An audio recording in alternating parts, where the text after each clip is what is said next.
solução. Vejam, será que isso é só tarefa do juiz?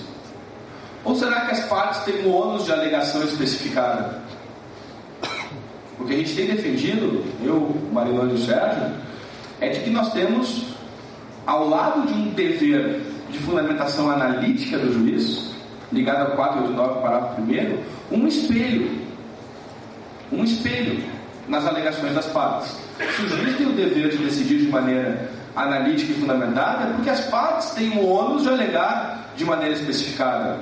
Portanto, nós não podemos invocar apenas a boa-fé. A gente tem que dizer que é massupréscio, que é um comportamento contraditório.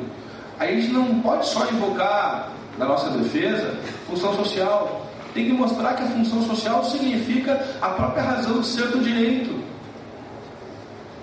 E por aí afora. Mas veja, como é que eu posso operacionalizar essas duas pontas, atar essas duas pontas? Eu posso atar essas duas pontas justamente com o dever de esclarecimento. Petição inicial, eu invoco boa-fé. Não digo o que exatamente tem a ver a boa-fé com o meu caso. O juiz pode deixar passar, mas lá na sentença ele vai ter que, se for invocar a boa-fé, concretizá-la. Então ele pode, desde logo, determinar para efeitos de esclarecimento e com indicação, autor, intire-se, emende, concretizando o significado da boa-fé no caso concreto. Vejam que com isso eu tenho uma construção argumentativa da causa que vai se desenvolvendo de maneira complexa e dinâmica. E que, portanto, também atende à ideia de um maior conhecimento das partes do juiz no que tange aquilo que está efetivamente sendo debatido. Um outro exemplo, esse exemplo ligado ao dever de auxílio do juiz para com as partes, concerne quando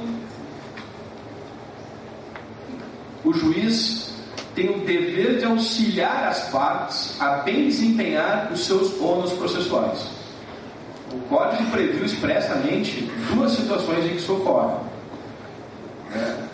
inversão ou dinamização do ônus da prova, no artigo 373, e também lá na execução, quando se coloca ao juiz, no artigo 773, o dever de auxiliar as partes na busca pelo bem que deve servir a penhora. É claro que na minha avaliação, a rigor, podia ter revogado a execução por quantia certa. Se o legislador tivesse coragem, poderia ter revogado a execução por quantia certa. Acho que nós temos que ter migrado para um sistema mesmo de execuções atípicas, de execuções indiretas, mesmo para quantias, mesmo para pagamento em quantia. Essa é a minha avaliação do tema. Mas muito bem, em atenção à tradição, nós não tivemos lá o sistema da execução forçada, da execução por quantia certa. Que nós sabemos que um dos grandes problemas é, primeiro, se o devedor tem ou não tem bens. Se ele não tem bens, bom, dói por question, está resolvida a questão, nada se resolve. Agora, se o devedor tem bens que saem a muitos terceiros, a gente precisa avaliar e procurar bem esses bens. A tarefa do juiz hoje é auxiliar com os cadastros oficiais que estão à disposição. Vejam, não auxiliar de maneira subsidiária, como nós tínhamos na prática anterior. Não, primeiro a parte prova que tentou de todos os modos, contratou 4 detetives em 5 estados, que não conseguiu localizar nenhum bem do devedor. Depois volte. Não, o Código não diz isso. O Código diz outra coisa. O Código diz que o juiz tem o dever de colaborar na busca, na seleção, na identificação desses bens. E vejam, na execução, eu não tenho mais aquela situação de igualdade. Lembrar também um jurista que marcou a época no direito brasileiro, Lippmann. No conhecimento, as partes estão em pé de igualdade, assim devem ser tratadas. Na execução, eu não tenho mais igualdade, eu tenho uma assimetria. É por essa razão que a execução é realizada no interesse do exequente. Isso é um dado importante, porque é essa chave de leitura que deve iluminar o dever de auxílio na execução. Por fim, para não me estender no tempo, porque eu quero ouvir os colegas, eu vou dar um último exemplo: dever de prevenção. E mostrar como esses deveres devem ser lidos de maneira diferente pelas diferentes instâncias do Poder Judiciário.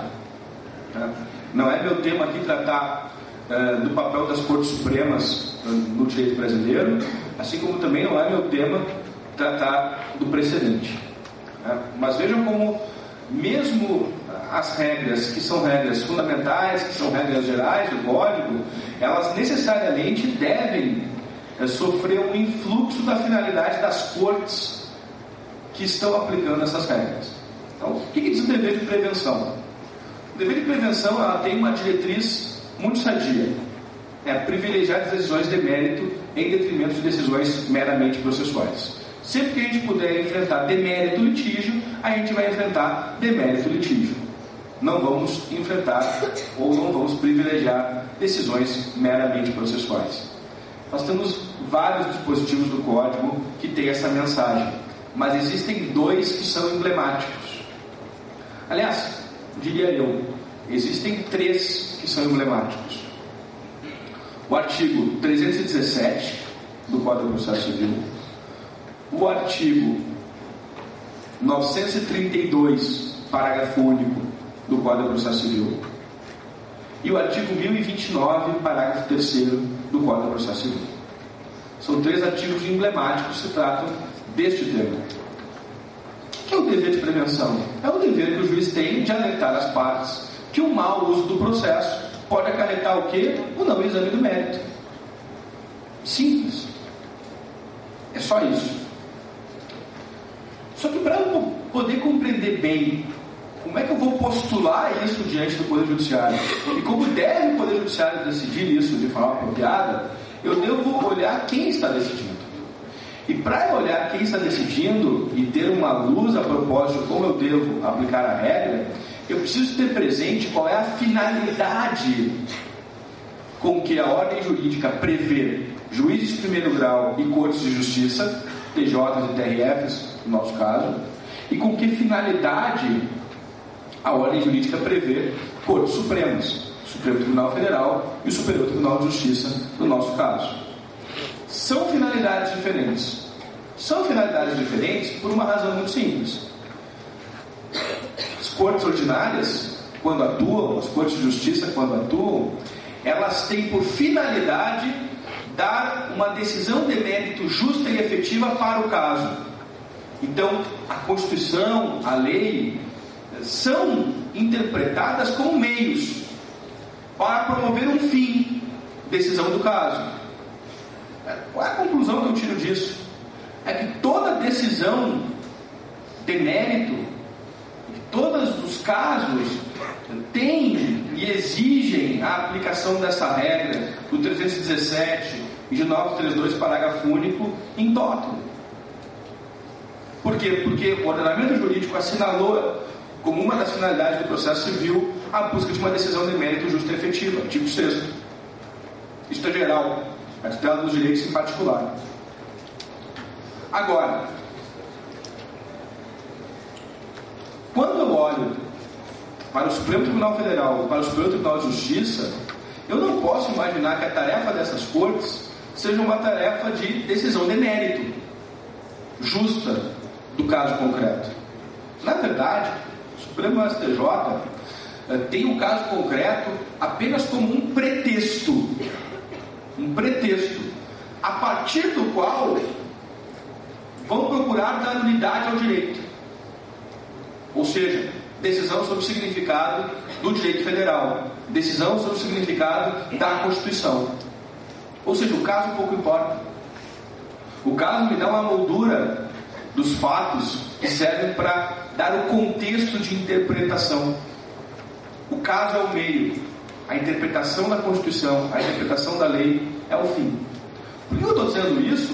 Eu estou dizendo isso por uma razão simples.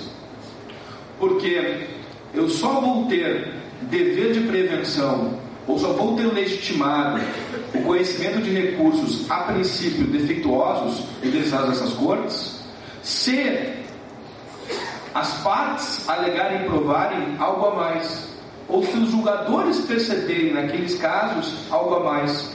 Não basta o interesse de decisão justa. É necessário que se veja e perceba a possibilidade de, a partir daquele caso, outorgar-se unidade ao direito. É a partir daí, então, que eu vou ter legitimada a aplicação do dever de prevenção junto às Cortes Supremas. Eu não quero me estender muito. Eu, na verdade, trouxe apenas essas linhas, por assim dizer, a respeito da colaboração, mas eu gostaria de terminar essa minha breve intervenção aqui lembrando um livro escrito na primeira metade do século XX, Il Gattopardo.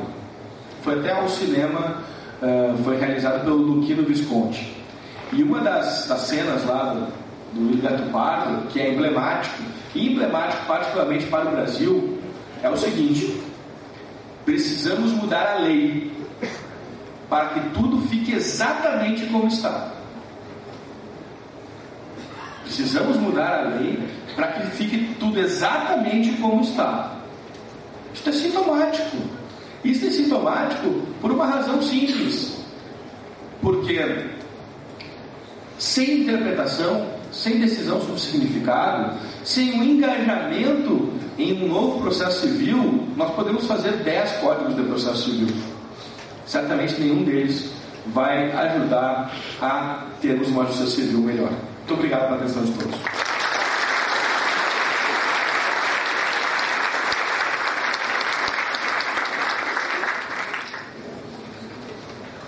Agora ouviremos a exposição do professor Evaristo Aragão dos Santos. Professor Evaristo é advogado, doutor em Direito pela PUC São Paulo e conselheiro estadual da OAB Paraná. Com a palavra, doutor. Bom dia a todos. Eu começo agradecendo o convite à professora Rogéria Dotti, ao professor Sérgio Daniari. Eu fiquei de fato muito honrado de participar do evento, o evento do IAC, que cumprimento aqui na pessoa do Dr. Gomes, e apoiado pela ESA, apoiado pelo IBDT, e acima de tudo, uma honra muito grande se tratar de um evento em homenagem ao professor Alcides Munhoz da Cunha. Eu cumprimento muito rapidamente, em função do tempo, aqui os meus colegas de bancada, Miriam, Vicente, Daniel, e o queridíssimo amigo que há tempos não via. Na verdade, eu assistia na TV Justiça, etc., mas meu colega de mestrado aqui, o Ney Freitas. Cumprimento o professor Egas Luiz Aragão, o Quina, vejo aqui o doutor Domingos Perfeito, que hoje ocupa com muito brilho e muita dignidade uma das vagas do Conselho Constitucional no nosso Tribunal de Justiça, assim como cumprimento a todos vocês.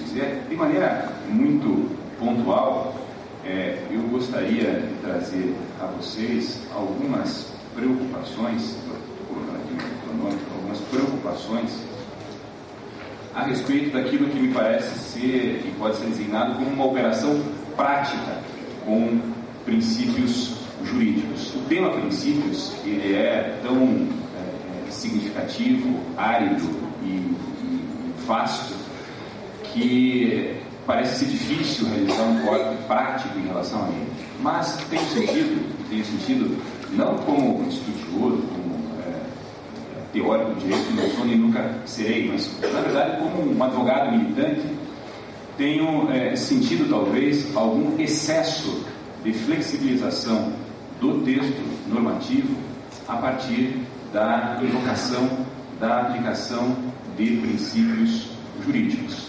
Se vocês forem olhar o nosso novo CPC, lá no artigo 1º ele diz que todo o nosso sistema processual ele deve ser visto, deve ser lido e interpretado a partir dos valores e dos princípios constantes na nossa Constituição Federal. Na verdade, é um modelo do Estado constitucional. Como todos sabem também, não é de hoje que os princípios ocupam um papel de primeira ordem nos ordenamentos. Isso é algo que tem lá pelo menos os seus 70 anos, é uma reação ao pós-guerra, a certa insatisfação que havia com o modelo positivista, aquele positivismo clássico, uma asepsia de valores, etc.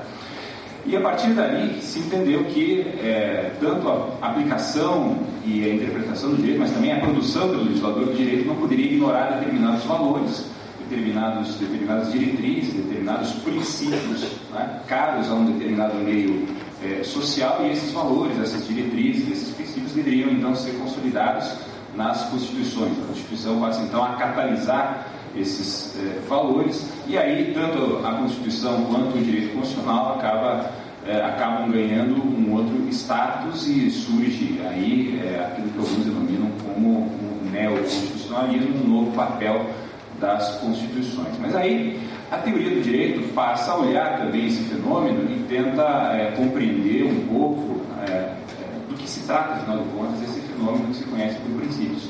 E passam a surgir discussões sofisticadíssimas, posições sofisticadíssimas, por exemplo, para buscar distinguir princípios de regras. Nós temos aí Dworkin, Canale, Salles, enfim, os teóricos do direito, todos têm posições a respeito, deram suas contribuições a respeito dessa distinção, algo que não cabe aqui, mas nessa evolução teórica, nessa trilha que a teoria do direito passou a seguir nas últimas décadas, uma delas foi a de repensar também o conceito, a concepção de norma jurídica.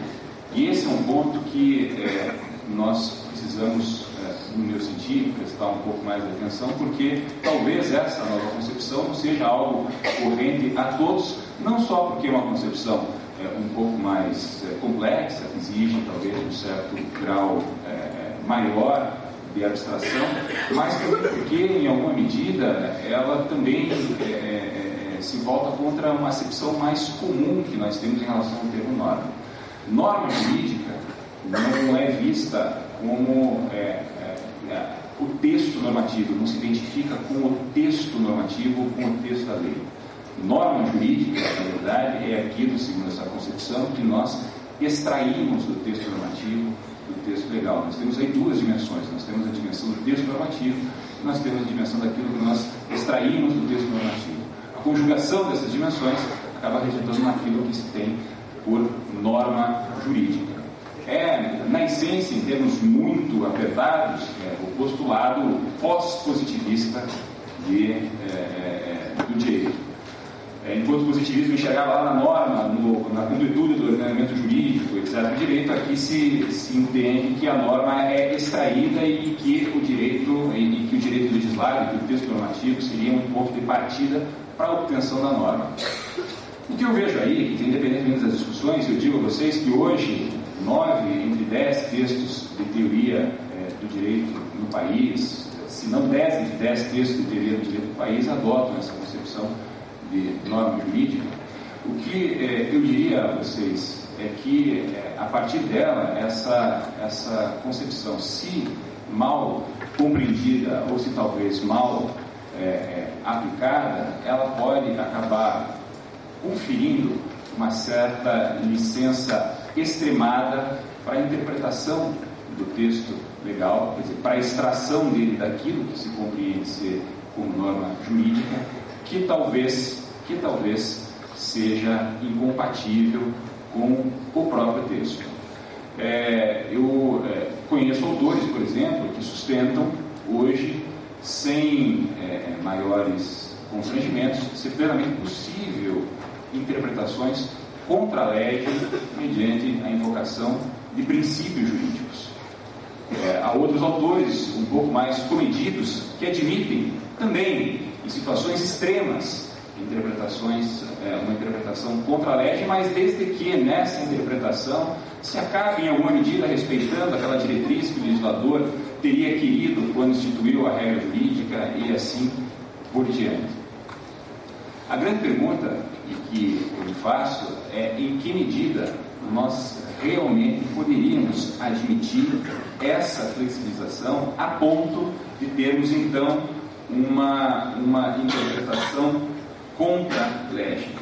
Tenho para mim que nós temos no texto normativo um limite máximo de flexibilização, a partir do qual nós não poderíamos passar, porque isso significa, na verdade, uma segurança para nós, cidadãos. Tenho visto, sobretudo agora, com o novo CPC, alguns exemplos que chamam a atenção, que merecem, pelo menos, a nossa reflexão.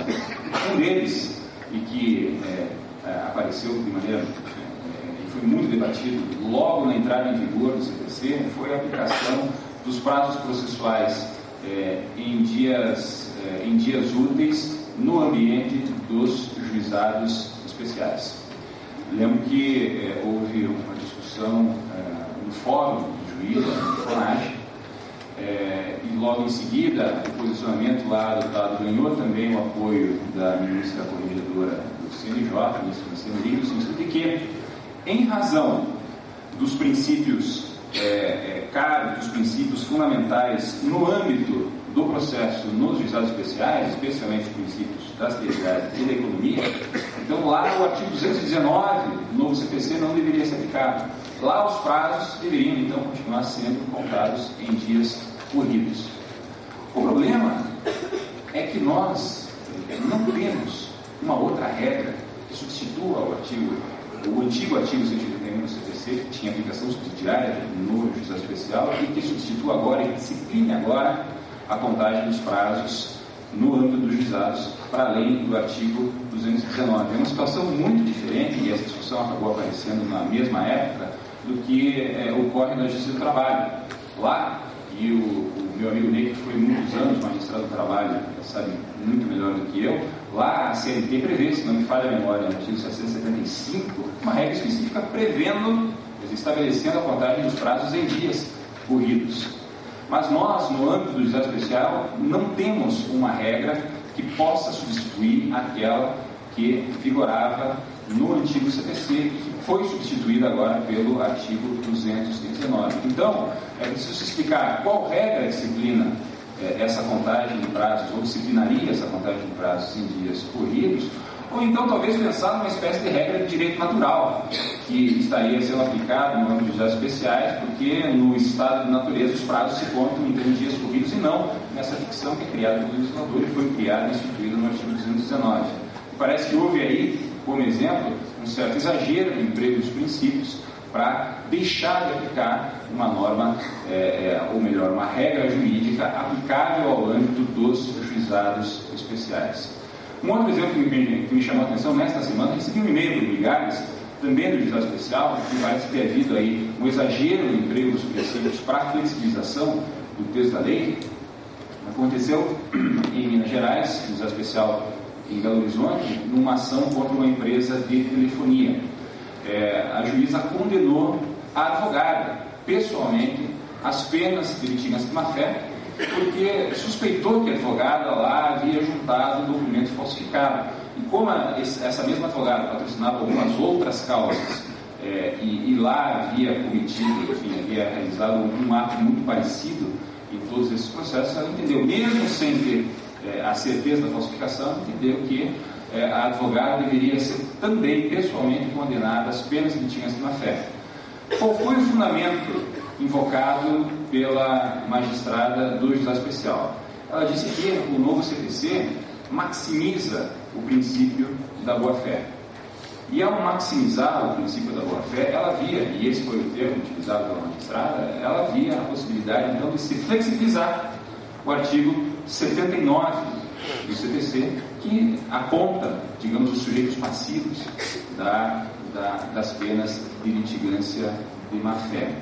Vejam, eu sou partidário e sempre fui, desde a alteração do artigo 14 do CPC 73, que o advogado, quando, em alguma medida, vetor, quando tenha contribuído diretamente para um ato que possa ser considerado como de litigância de má-fé, ele também seja responsabilizado junto com a parte. Não me parece razoável, respeitadas as prerrogativas dos advogados, etc., não me parece razoável que sua parte venha a ser.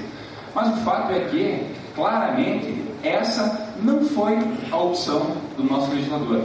Quer dizer, não era a opção do nosso legislador no Código anterior e não foi a opção do legislador agora. Ele estabelece lá, claramente no artigo 79, que só o autor do réu ou o interveniente podem ser condenados apenas de litigância de má-fé. E mais, assim como fazia o artigo 14 do CPC anterior, no artigo 77, parágrafo 6º, ele diz lá que nos atos atentatórios à dignidade da justiça, tanto o advogado, quanto o Ministério Público, quanto o defensor público, eles não podem ser condenados por esses atos, mas vão responder disciplinarmente no seu órgão de classe ou nas respectivas corregedorias. Então, diante dessa opção muito clara do legislador, parece que nós temos aí um ponto em que a norma não poderia ser, a regra jurídica não poderia ser flexibilizada para então ali também acomodar e inserir aquilo que o legislador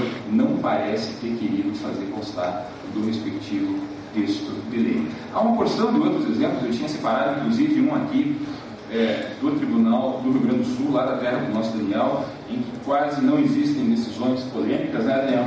Mas eu, na verdade, me limito a que na quinta-feira nós vimos a retomada da discussão no STF, que embora não seja exatamente de direito processual, a justificativa para flexibilizá-lo foi processual, que é o princípio da presunção de inocência.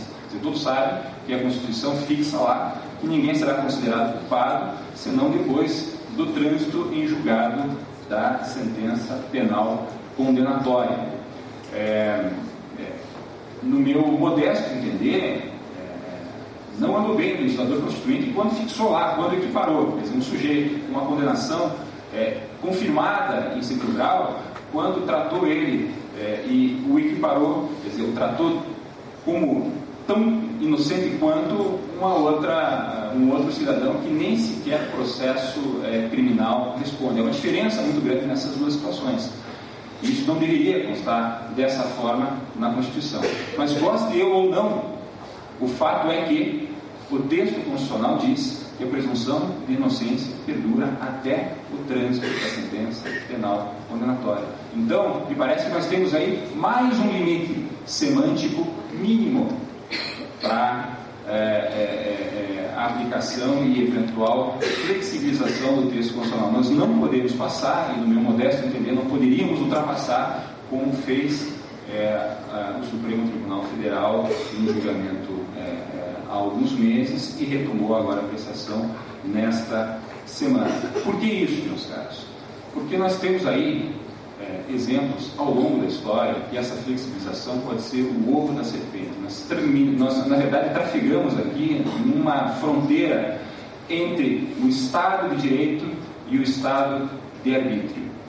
Vejam, eu não consigo deixar de lembrar de dois textos que a mim foram fundamentais, dois autores italianos, um deles um autor chamado Mario Lozano. O professor Mario Lozano, inclusive, esteve semana passada aqui no Brasil, estava em São Paulo, e tem uma obra magistral, entre as quais 3 volumes em que ele trata do sistema e da estrutura no direito. Ele percorre, enfim, a história do direito, e quando chega lá no século XX, ele trata dos estados e do totalitarismo que campeou na Europa naquele período, e nota que no estado, na Alemanha nazista, quando os nazistas tomaram o poder em 1933, eles herdaram um estado e um ordenamento jurídico de um estado que era liberal. E a partir de elementos da teoria do direito, e o professor Lozano aponta, quer dizer, teóricos do direito de primeira grandeza, o professor Karl Leibniz, o professor Carl Schmitt, quer dizer, e a partir da ideia de teorias como, por exemplo, de se tentar extrair, quer dizer, os ordenamentos concretos daquilo que estava posto no texto legal, isso acabou funcionando, quer dizer, num limite muito extremado, como um mecanismo de dominação. Por quê? Porque a partir da ideia de concretude do direito, de se alcançar a concretude da norma, conta lá o professor Lozano, ele disse que aí, com alguma complacência dos juízes que eram simpáticos lá ao regime, passou-se a interpretar o ordenamento jurídico herdado a partir dos princípios do nacional-socialismo. E lembro também de um outro exemplo, e aí já é um texto escrito 70 anos antes desse, do professor Mario Lozano, e também do professor italiano, e esse já bem mais conhecido aqui dos brasileiros, que é o professor Piero Calamandrei.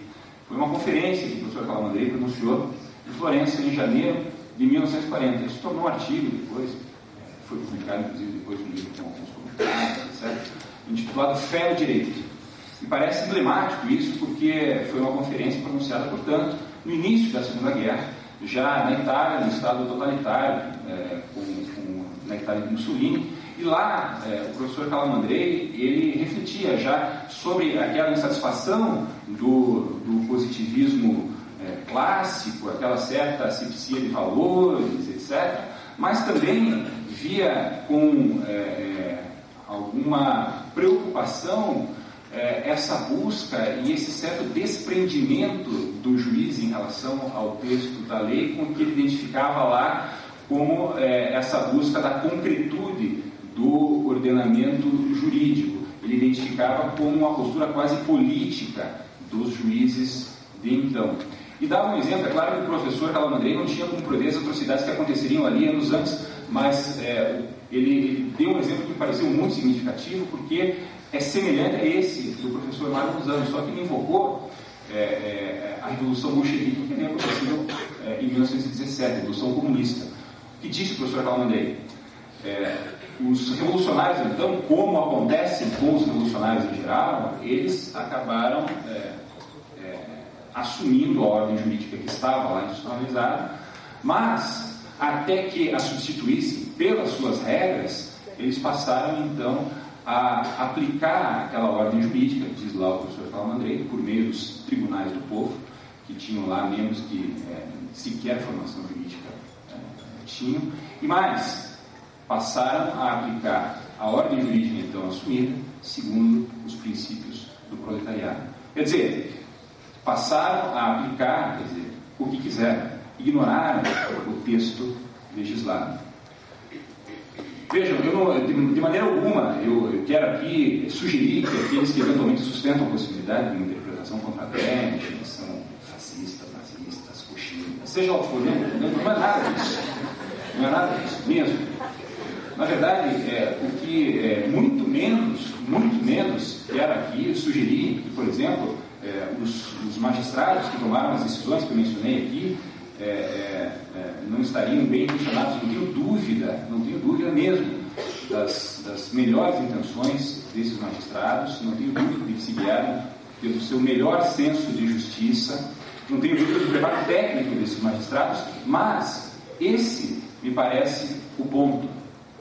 Num Estado realmente de direito, nós não podemos, nós não devemos, nós não precisamos ter como primeiro recurso ou como primeira expectativa contar com as boas intenções desse agente do Estado que tem a relevantíssima função de aplicar o direito.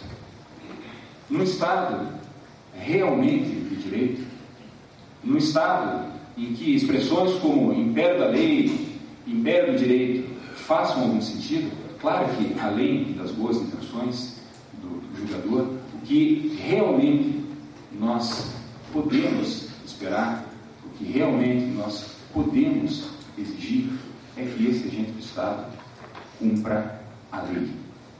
E aí, meus caros, no meu modesto entender, nessa dimensão, cumprir a lei, me perdoem aqui os pós-positivistas de plantão, está sim respeitar o texto normativo, ainda que naquele seu limite mínimo de inflexibilidade.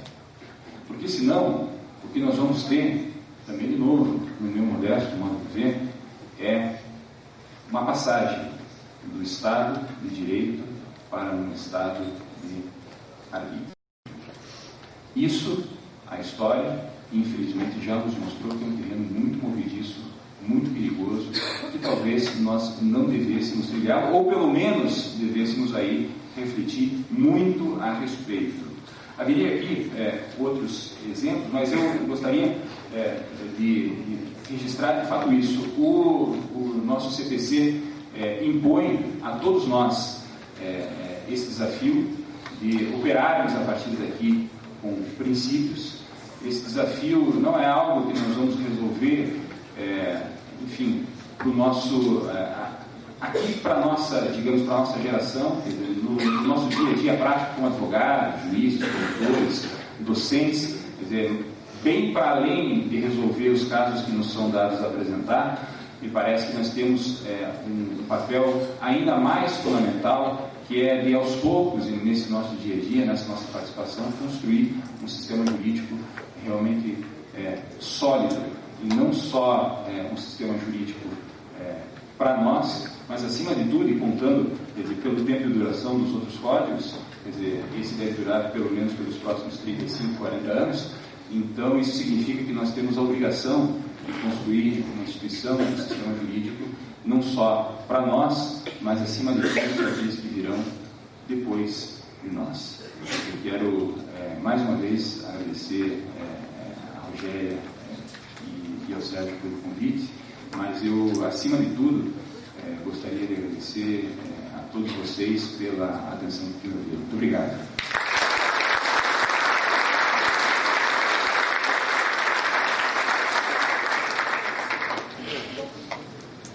Neste momento, acompanharemos a exposição do professor Ney José de Freitas. Doutor Ney é desembargador aposentado no TRT Paraná, onde exerceu as funções de corregedor e presidente. Conselheiro do Conselho Nacional de Justiça de 2011 a 2012, mestre pela PUC Paraná, doutor pela Universidade Federal do Paraná, doutor pela Universidade de Salento, da Itália, e professor licenciado da PUC Paraná, também advogado. Com a palavra, doutor Ney, por gentileza. Peço licença inicialmente para agradecer a gentileza do convite que faço à pessoa do nosso presidente, advogado José Longo. Abraço fraternalmente a todos os integrantes da mesa, na pessoa do doutor Evaristo Aragão dos Santos, a quem me ligam laços de fraterna amizade. Sempre que encontro com o nosso querido Eva, há de fato um sentimento de alegria que me contamina. Como escolhi o princípio da boa-fé, quero iniciar fazendo a utilização concreta desse princípio. Confessar aos senhores que não sou processualista. O que aprendi de processo devo à professora Teresa Arruda Alquim, ao professor Luiz Rodrigo Bambi e ao professor Evaristo. Sou, portanto, de certa forma, um estranho desta mesa. A segunda constatação que quero fazer é de que tenho uma deficiência grave de história de vida, a de não ter sido aluno do professor Egas Dirceu Luiz de Aragão. Mas, de outra parte, compensou minha vida, porque deu-me a oportunidade de ver por muitas vezes o professor Muniz de Aragão sustentar perante o Tribunal de Justiça. E era jovem, mas me lembro bem que quando o professor Egas assomava a tribuna, porte ereto, e se dizia inclusive que o professor Egas nem desvio de coluna tinha, e expunha de uma forma encantadora as suas causas perante o Tribunal de Justiça. Portanto, receba, professor Egas, todo o meu respeito e toda a minha admiração, tudo aquilo que representa para o direito processual do país, e saiba que nós somos todos muito honrados por tê-lo como paranaense. O tema que escolhi é o do princípio da boa-fé no Código de Processo Civil. Não há, na atualidade, nenhuma possibilidade de exame de qualquer tema de natureza jurídica que não perpasse inicialmente pelo fenômeno da constitucionalização do direito. Leio para os senhores, permitam, um texto breve que diz: a constitucionalização do direito compreende que um Código Civil, que um Código de Processo Civil, E por isso o novo Código Civil, o Código de Processo Civil brasileiro, é uma operação ideológica e cultural que deve passar por uma imprescindível releitura principiológica, constitucionalizando o conjunto de regras que integra esse corpo de discurso normativo. Isso foi dito em 7 de abril de 2004 em Curitiba, num simpósio nacional de direito constitucional, pelo então professor Luiz Edson Fachin, hoje ministro que integra para a honra do nosso Estado a Suprema Corte. No que se refere ao Código de Processo Civil, ao sistema de processo civil, é evidente que este fenômeno também foi tardio. Nós tivemos sempre, Dr. Jorge Goulart, sempre tivemos um defeito, um vício hermenêutico extremamente grave, que foi o de interpretar a Constituição à luz da lei. O que é pior? Interpretar a Constituição, professor, à luz da portaria. Ou se dizia que a Constituição estabelecia determinada conduta, mas se indagava, mas a portaria autoriza. E a portaria, eu sou um antigo professor de direito administrativo, a portaria é o ato mais reles que existe, porque é o ato de porteiro. E nós interpretávamos a Constituição à luz da portaria. É evidente que esse vício hermenêutico causou graves dificuldades na prática do direito no nosso país. Esse fenômeno da constitucionalização, ele chega na Alemanha, na Itália, em Portugal, na Espanha, e chega no Brasil a partir da Constituição de 1988, quando a Constituição passa a ser, então, um centro do sistema jurídico, independentemente de onde se pratique o direito. E este sistema passa, então, todo o sistema jurídico a ser filtrado pela Constituição. Eu gosto muito, senhores, de uma frase do professor Riccardo Guastini, italiano, quando diz que a Constituição é muito intrometida. Ela se intromete em tudo. E, claro, ela perpassa todo o ordenamento jurídico, fazendo com que não haja mais um direito civil como um sistema central do ordenamento jurídico, mas passa a ver o direito civil como um sistema que só tem validade, só tem legitimidade a partir deste fenômeno de constitucionalização. O mesmo aconteceu com o processo civil. Durante muito tempo, o processo civil foi visto totalmente desconectado da Constituição. E hoje passa a ser um processo civil constitucional. Desse fenômeno de constitucionalização do direito e do sistema do Código de Processo Civil, é a mesma coisa, decorrem algumas consequências. Uma delas é a valorização dos princípios como norma, não mais do princípio como um aconselhamento, não mais do princípio como uma mera recomendação, mas do princípio como norma jurídica, o que é extremamente valioso para o direito, mas também tem, de outra parte, uma crítica no sentido de que há, de fato, uma banalização.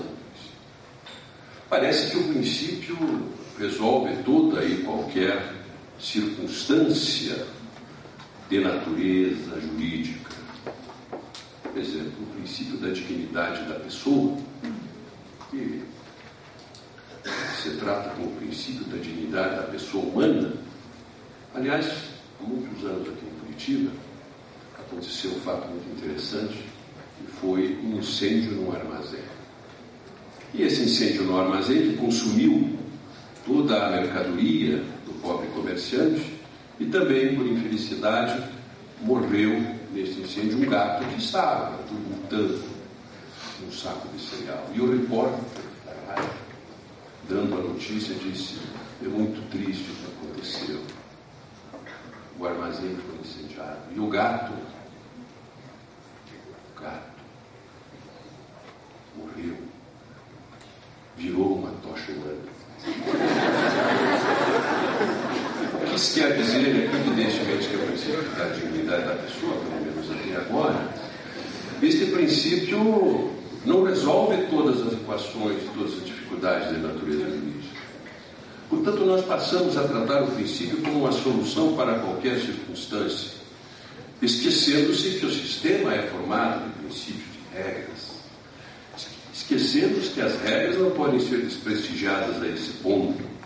É evidente que a utilização dos princípios dá uma abertura extraordinária para o ordenamento jurídico, mas deve ser considerado o fato de que o sistema, como disse, não é composto apenas de princípios, que não é possível a utilização do princípio para resolver questões de um total desprestígio, como a regra que é positiva, e os exemplos trazidos pelo eu foi exatamente nesse sentido. Não se pode utilizar princípios desconhecendo que o sistema também é formado por regras. E dentro desses princípios, evidentemente, e no processo civil também é tardio, eu que venho do direito público, do direito administrativo, sempre lidamos nesse ramo do direito com princípios. Tanto que lá está expresso no artigo 37 da Constituição toda uma principiologia da administração pública. O princípio da legalidade, o princípio da moralidade, o princípio da eficiência.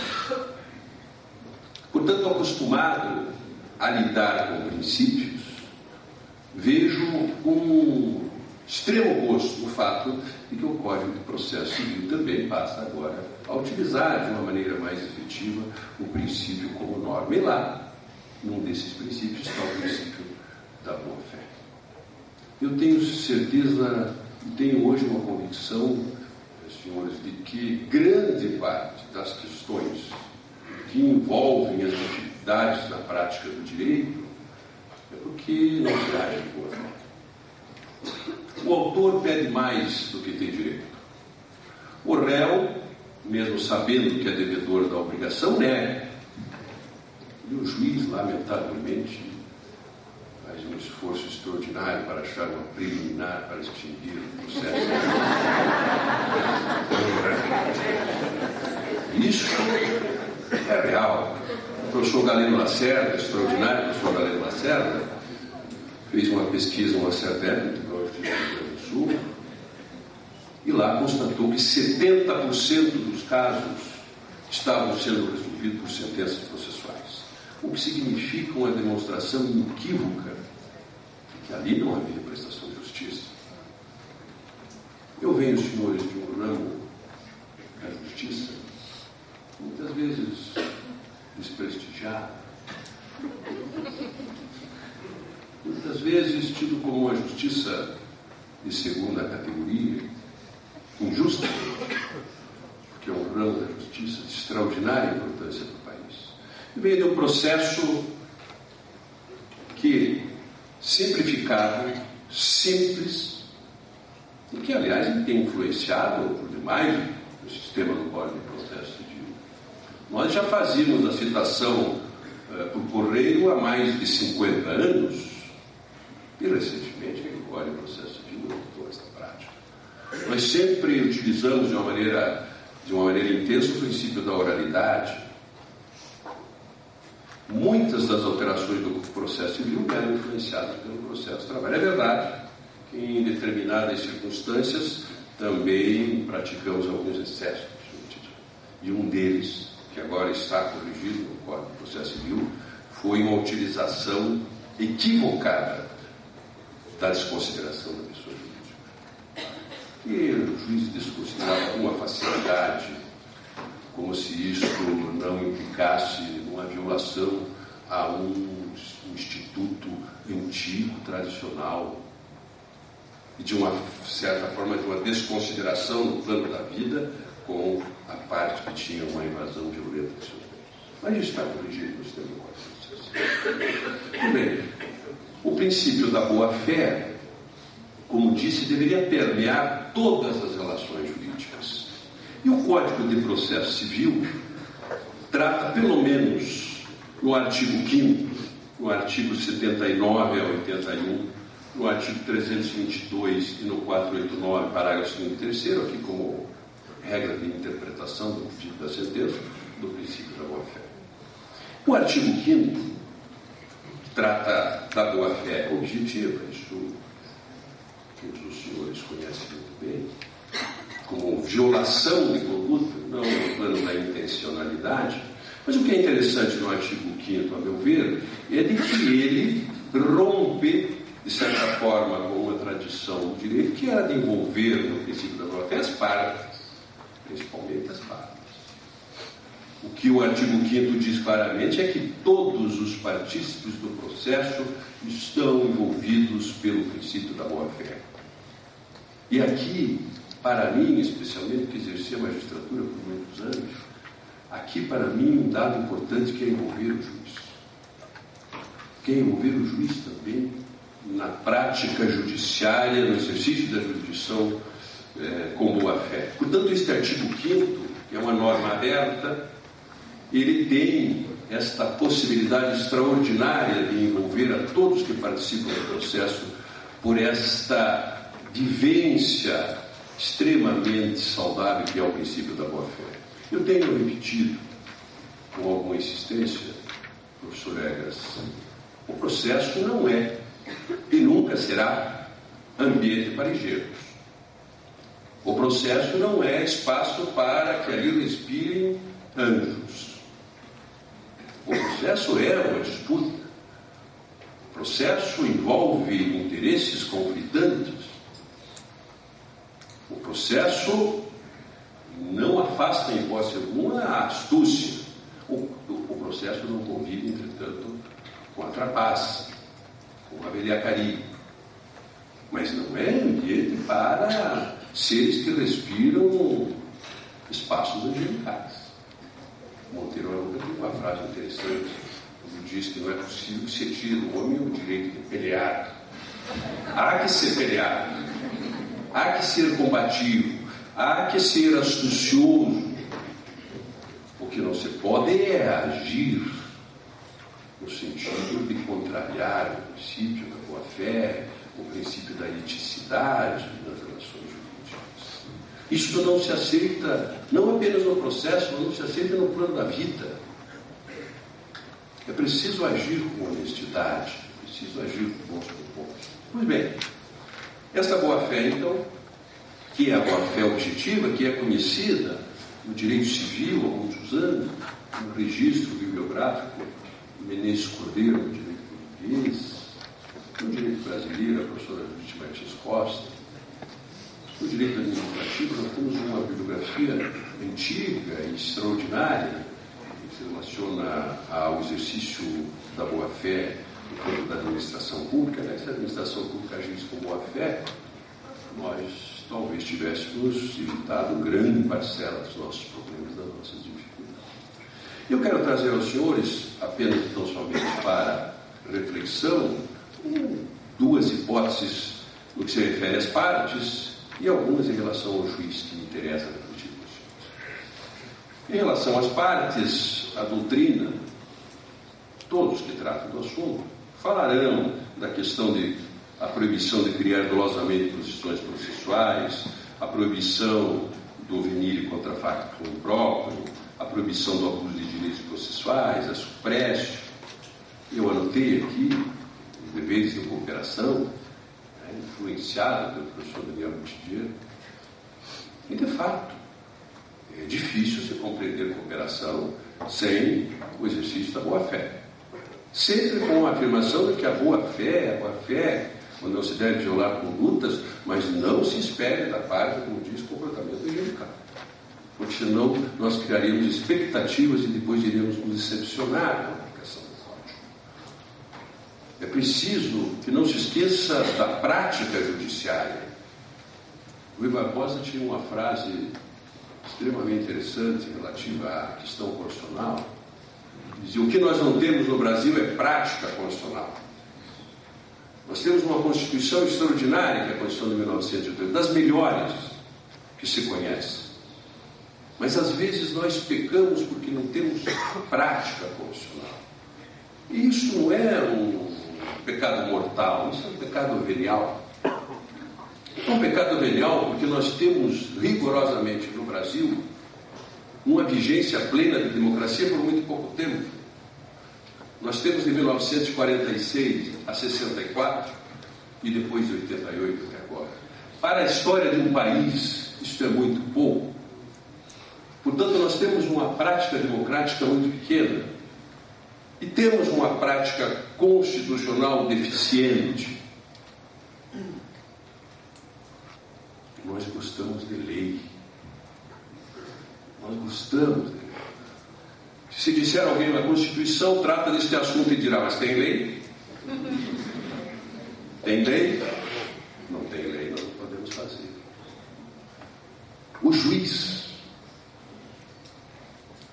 professor Vicente, o juiz não compreendeu ainda, o juiz das instâncias, dos tribunais, o juiz não entendeu ainda que ele é juiz constitucional. Ele ainda não entendeu que não é o Supremo Tribunal Federal que é o juiz constitucional, são todos os juízes que exercem a jurisdição do país, porque todos os juízes têm a obrigação, primeiro, de aplicar a Constituição, não aplicar o Código de Processo, aplicar a Constituição. Portanto, todos são juízes da Constituição, e isso é extremamente importante para o país. Pois bem, em relação ao juiz, e eu caminho aqui para o final, por uma razão muito simples. Durante muitos anos da minha vida, eu controlei o horário de advogado. Eu estou nos anos e não quero cair no mesmo defeito de sair do prazo que eu fui. Portanto, já caminho para o final. Em relação ao juiz, o dever de fundamentação. O dever de fundamentação, que está lá no artigo 489, que se derrama pelos seus incisos, ali está, não só como regra de interpretação da sentença, que está no 489, parágrafo 3º, quando diz que a decisão deverá conter ou atender a todos os elementos do 489, mas também o princípio da boa-fé. O dever de fundamentar, rigorosamente, é um dever de boa-fé de uma parte. A parte tem direito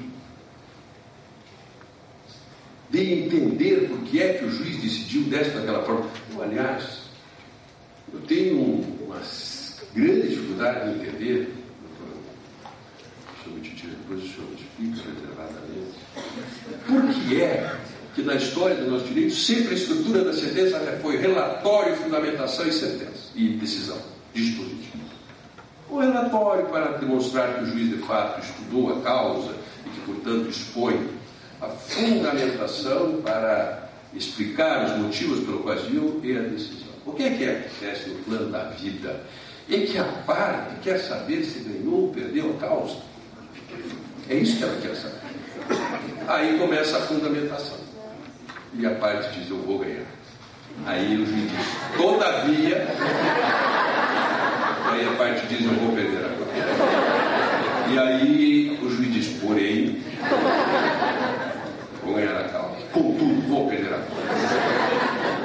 Por que é que o juiz não disse lá no dois? O senhor perdeu a causa. Agora eu vou explicar por que é que o senhor perdeu a causa. Isso aqui é a verdade. Essa aqui é a verdade. A sentença, ela tem já uma estrutura que dificulta a compreensão. Depois disso vem a narração do juiz. Eu me lembro de um caso que foi dado pelo ministro Nelson Joãozinho. O ministro era advogado em Santa Maria da Boca do Monte. E conta que ele e um outro advogado tinham uma causa e o juiz escreveu uma sentença belíssima com a doutrina brasileira, estrangeira. E eles então combinaram, os dois foram ao juiz e disseram, olha, a sua sentença é um primor, nós não vamos recorrer. O juiz disse, não faça isso comigo. Disse, não, nós vamos recorrer, nós concordamos com os seus fundamentos. Ele disse, mas recorram. Mas a sua sentença é extraordinária, tem que publicar numa revista.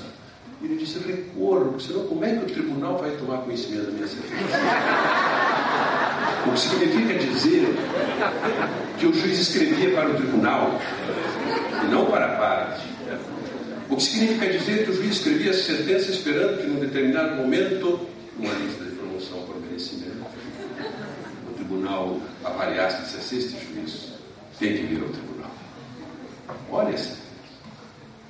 Ou seja, não estava preocupado com a repercussão da sua sentença no povo, que é o destinatário.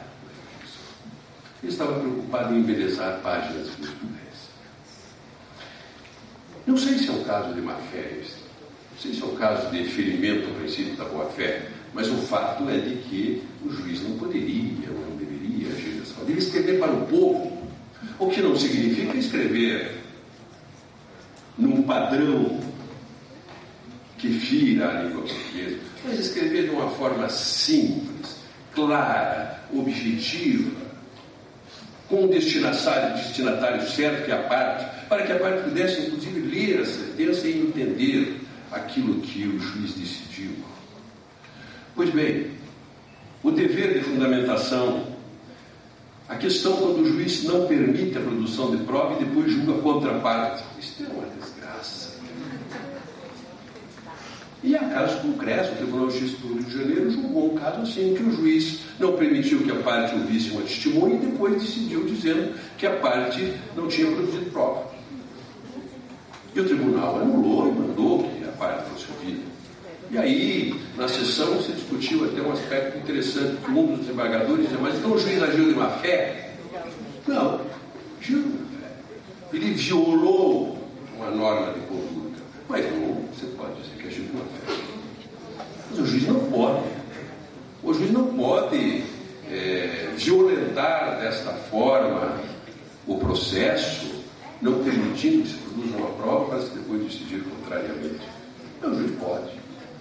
O juiz tudo pode, mas não deve. A busca obsessiva por preliminares, eu quero repetir isso. Isto era uma situação vergonhosa, em que se busca abreviar o processo. É claro, o juiz está superparado, o juiz tem milhares de processos para decidir. O que é uma violência do sistema?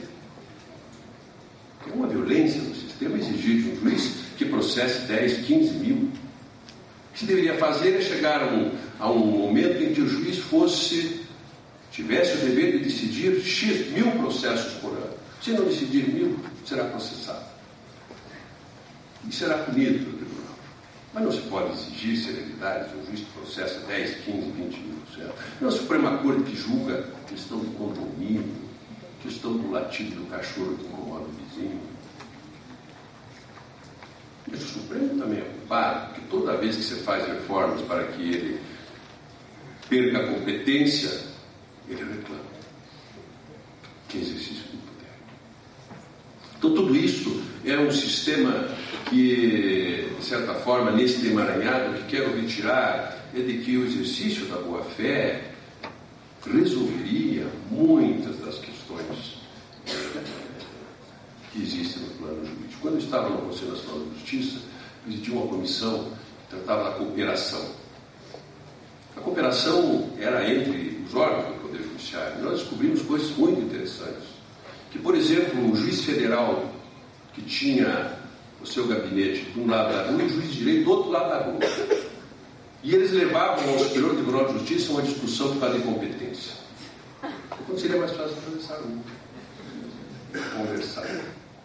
E nós criamos nos tribunais chamados juízos de cooperação para retirar que os juízes tivessem que conversar e podia eventualmente se entender. Os juízes de cooperação conversavam sobre o assunto e resolveram grande parte daquelas questões em que por uma discussão sobre uma carta precatória, o processo ia parar no Superior Tribunal de Justiça. Eu quero dar 2 exemplos para encerrar os senhores, porque me parece que o apego ao formalismo é destrutivo em relação às relações processuais. O que aconteceu no tribunal que eu participava? Um deles foi uma situação em que foi julgado um recurso não conhecido por falta de pagamento de custas. Não houve embargo. E em seguida a secretaria da turma certifica que as custas tinham sido pagas. E qual era a solução técnica, formal?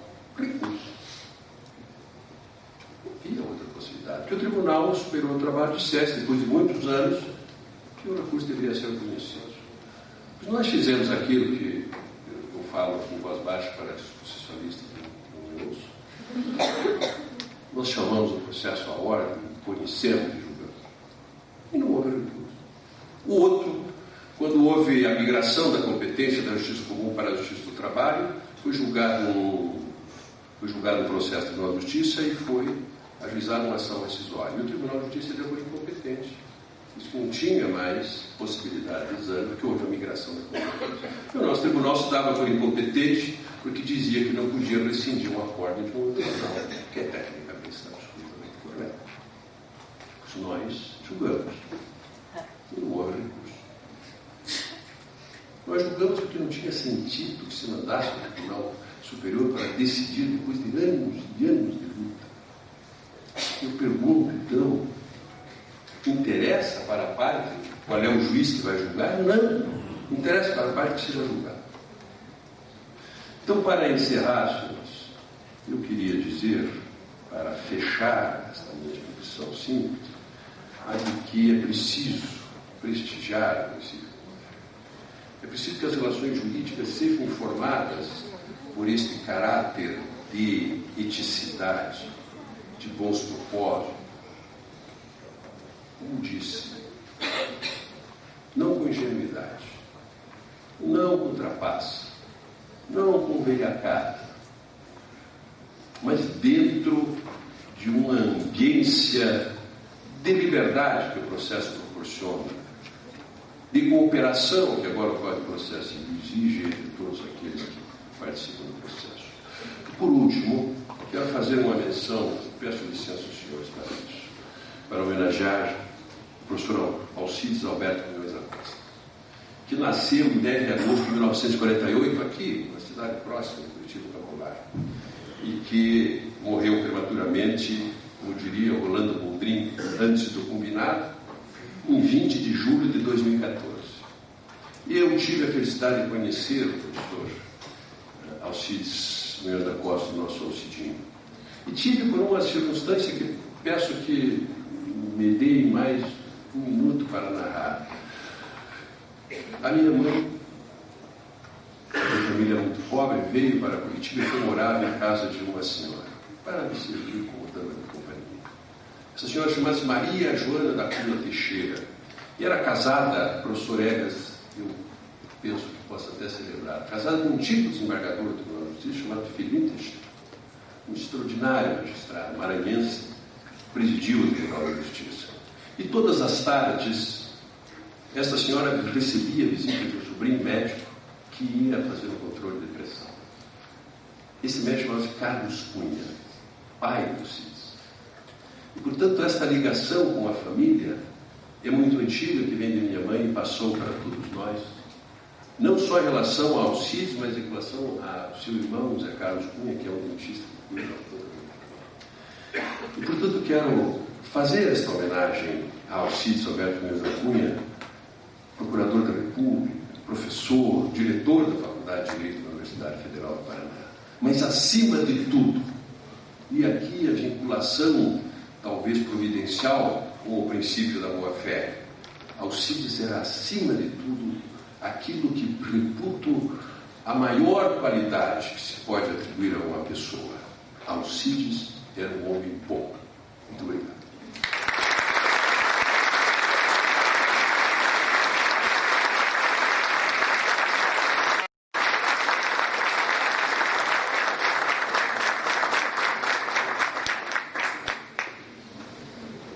Agora nós ouviremos a explanação do professor Vicente de Paula Ataíde Júnior, juiz federal, professor de Direito Processual Civil pela Universidade Federal do Paraná, mestre e doutor em Direito Processual Civil, também pela UFR.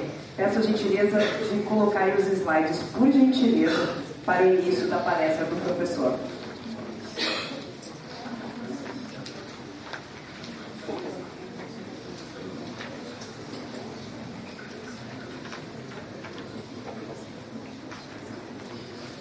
Peço um minuto, por gentileza, para a gente fazer a troca dos slides.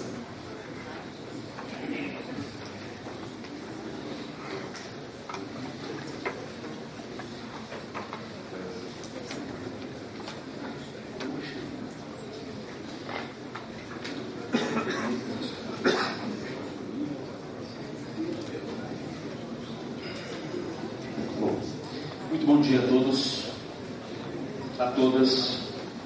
Eu inicialmente gostaria de agradecer o convite que foi formulado pelo Instituto dos Advogados do Paraná para participar desse conclave, e gostaria de registrar que esse agradecimento se dá sobretudo ao meu mestre, aquele a quem devo a minha formação no mestrado, no doutorado, e o estímulo a me fazer hoje professor da Universidade Federal do Paraná, a quem tenho um dever de gratidão eterna por todo o incentivo ao desenvolvimento do meu trabalho acadêmico. E eu estou falando do professor Sérgio Cruz Arenhardt. A ele devo, de fato, a oportunidade de estar aqui, falar de processo civil, né? E poder homenagear o professor Alcides, que também fui aluno do professor Alcides, no mestrado e no doutorado da Universidade Federal do Paraná. Quero cumprimentar a todos e também deixar um registro especial aos meus alunos. Vejo vários alunos de várias escolas da Universidade Federal do Paraná, da Escola da Magistratura Federal do Paraná, da Faculdade de Pinhais, da Universidade de União da Vitória, enfim, vejo amigos, vejo alunos, professores, e me sinto realmente com muito orgulho de poder participar desse conclave, falando desse assunto que tanto nos preocupa, que é o novo Código de Processo Civil. A minha participação nesta manhã, ela será uma interlocução com o professor Daniel Mitidiero, com o professor Ney, enfim, com os professores que já trataram do assunto relativo à cooperação e à boa-fé, mas pretendo contextualizar e trazer talvez uma visão um pouco diferenciada, que é a visão do juiz. Devo registrar que também sou discípulo do professor Daniel Mitidiero, sou um dos principais divulgadores da sua obra, tenho para mim a melhor obra sobre o assunto, já é na sua terceira edição da colaboração no processo civil. Sempre que falo desse assunto, reverencio a obra do professor Daniel Mitidiero. Para falar desse assunto, inicialmente, é preciso ter bem claro um detalhe, que me parece, professor Daniel, essencial. Não é isso que está aparecendo na tela. Existe uma frase fundamental que me parece indispensável, um trabalho diário, cotidiano, a respeito dessa ideia de cooperação. Cooperar não é municiar o inimigo. Cooperar não é municiar o inimigo, contribuir para a vitória do adversário. Eu vejo cotidianamente esta ideia de que cooperar significa ajudar a parte contrária. E essa ideia é que nós temos, em primeiro lugar, que desfazer. Senão não conseguiremos intensificar, aprofundar a proposta do novo código sobre a cooperação, que, ao meu ver, na verdade, a proposta cultural do novo CPC. E o que quer dizer por proposta cultural? É a oportunidade de mudarmos a nossa cultura enquanto atores do processo. É a oportunidade de juízes, advogados e membros do Ministério Público fazerem a necessária autocrítica, de reverem as suas condutas, de reavaliar qual é a missão do juiz, qual é a missão do advogado e dos postulantes em geral dentro do sistema processual. E essa tela, agora sim, ela nos coloca a percepção de que toda esta discussão envolve uma nova maneira de encarar o processo, uma nova opção metodológica de como perceber o sistema processual. Este artigo 1º da Constituição, nitidamente, é uma proclamação que o professor Daniel, o professor Carlos Alberto Alvaro Oliveira construíram muito bem, uma nova proclamação metodológica neoprocessualista, ou como preferimos chamar, o formalismo valorativo.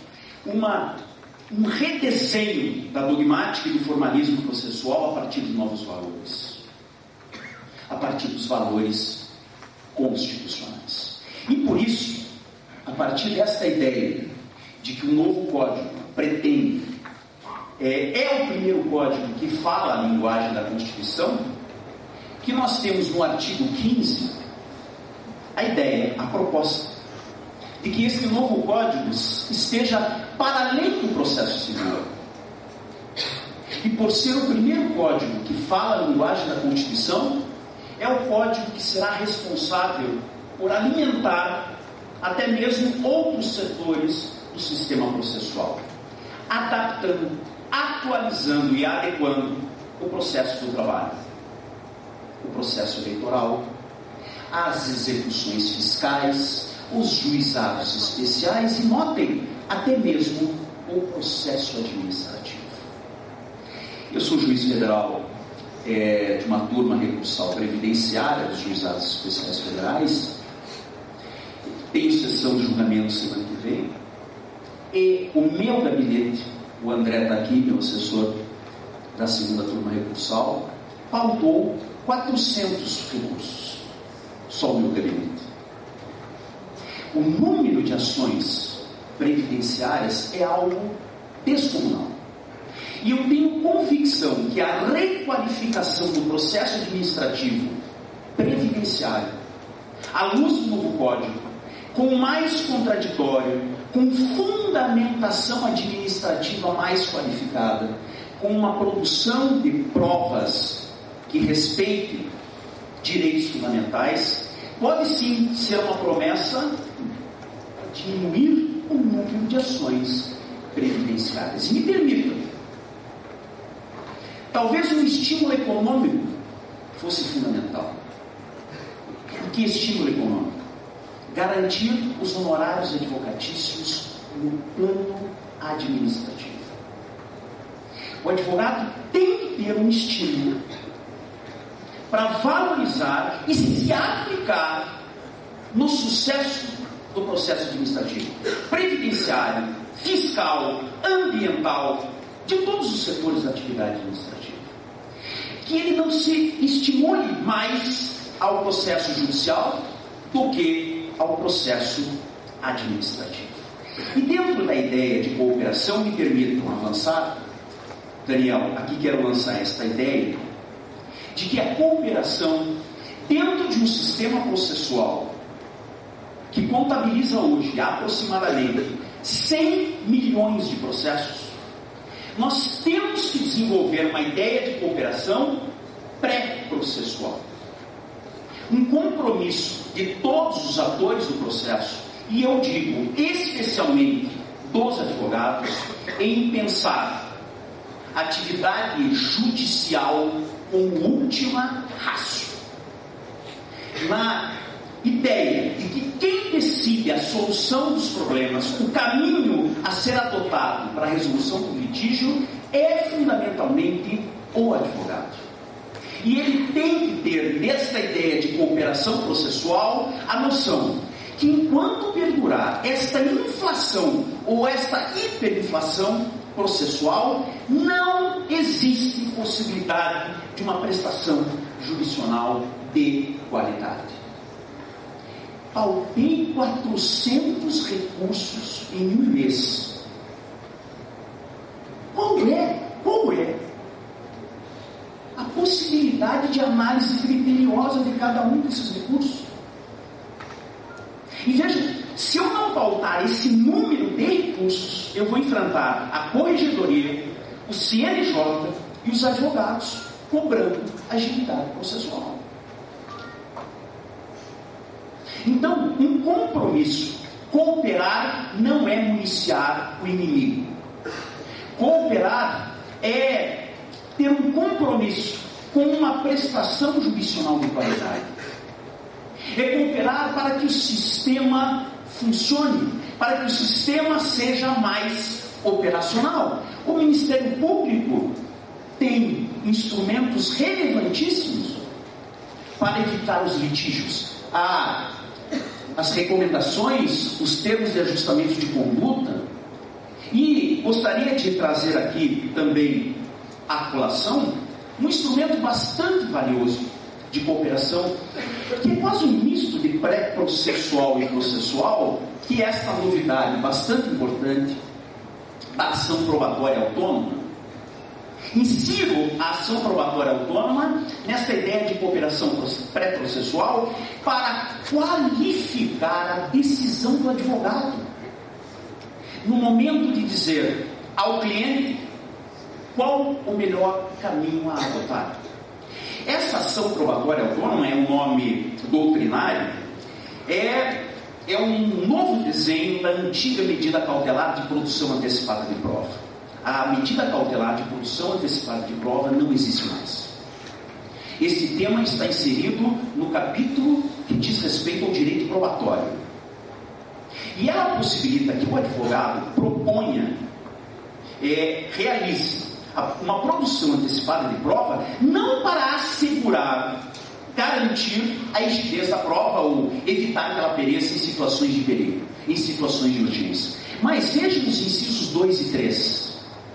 Para qualificar a sua decisão sobre o que fazer. Para, dentro dessa perspectiva de cooperação, ligar para o advogado da parte contrária e dizer: olha, nós vimos aí o resultado, a prova foi produzida judicialmente e nos mostrou bem que o litígio, nós sabemos o que vai acontecer, não é melhor a gente fazer o acordo? Qualifica também a decisão do juiz, do advogado, inciso 3, para poder pedagogicamente conversar com o seu cliente e convencê-lo que não vale a pena entrar com ação. Não vale a pena entrar com ação porque a prova produzida desestimula esse caminho, a possibilidade de sucesso é remota. Eu sei que os advogados precisam ter mais ferramentas, mais argumentos para dissuadir o cliente, uma parte, a não entrar com ação. E esse é um dos caminhos de cooperação pré-processual para melhor qualificar essa decisão do advogado. E vejam, neste caso, o juiz não valora absolutamente nada da prova. Ele apenas colhe a prova e entrega para o advogado a prova colhida. E o advogado terá esta ferramenta para decidir melhor e pensar cooperativamente como ele pode colaborar para tornar esse sistema mais razoável. Eu tenho defendido que temos urgentemente que pensar como diminuir o número de processos sem diminuir proteção. O acesso à justiça não pode mais se confundir com o acesso à jurisdição. Muito bem. Dentro dessa perspectiva toda, a cooperação pré-processual ou processual propriamente dita, professor Daniel Mitigia, eu sintetizo até essas perspectivas sua de participação e igualdade, de boa-fé do professor Didier, que a cooperação não é um conceito simples, é um conceito complexo, que envolve todo um dimensionamento pelo menos desses 3 elementos, especialmente para os juízes: o contraditório, a boa-fé e um dado essencial para a ideia de cooperação, que é o consensualismo. Esses 3 elementos se articulam claramente no novo CPC e nos auxiliam e muitas vezes nos impõem a pensar e a repensar as nossas condutas processuais e pré-processuais, mais uma vez, não para municiar o inimigo, mas para cooperar num sistema mais racional, mais operacional, que possa permitir, em última instância, ministro Kina, que a gente tenha tempo para pensar. que a gente não seja obrigado simplesmente a girar uma manivela de produção automática de decisões judiciais. Então, no plano do contraditório, sim, se destacam os deveres para o juiz. É um novo juiz, é um juiz que ouve mais e que, sobretudo, leva em consideração aquilo que as partes, os advogados, têm para dizer. Esse contraditório, ele se articula, em primeiro lugar, com esses dois fundamentais artigos. O artigo 9 e o artigo 10, que proíbem as decisões sem contraditório. Proíbem as decisões surpresa. E eu disse que a cooperação é a proposta cultural do novo CPC. Eu sou testemunha e quero aqui externar o meu depoimento, como é que eu senti na carne esse constrangimento, que é a ideia, né, de uma mudança cultural na minha própria conduta como juiz. Quando eu aportei na segunda turma recursal, há aproximadamente 3 anos, aí atuando como juiz de revisão, né, sem ser desembargador, eu faço a revisão das sentenças dos juízes dos juizados especiais federais em matéria previdenciária. E quando você chega num ambiente novo, eu sempre fui juiz, por assim dizer, de primeiro grau, de vara federal comum, é evidente que você acaba utilizando certos modelos que já se perpetuavam, né? Que você não quer mudar jurisprudência, você quer seguir determinados precedentes. E eu me deparei seguindo determinados modelos, mas até o momento que eu me deparei com uma situação que eu me senti, confesso a vocês, envergonhado dos votos que tinha proferido. Aquelas ações revisionais previdenciárias, revisão da renda mensal inicial, são muito comuns. E essas ações revisionais, para quem tem algum contato com o direito previdenciário, se submetem a um prazo decadencial de 10 anos.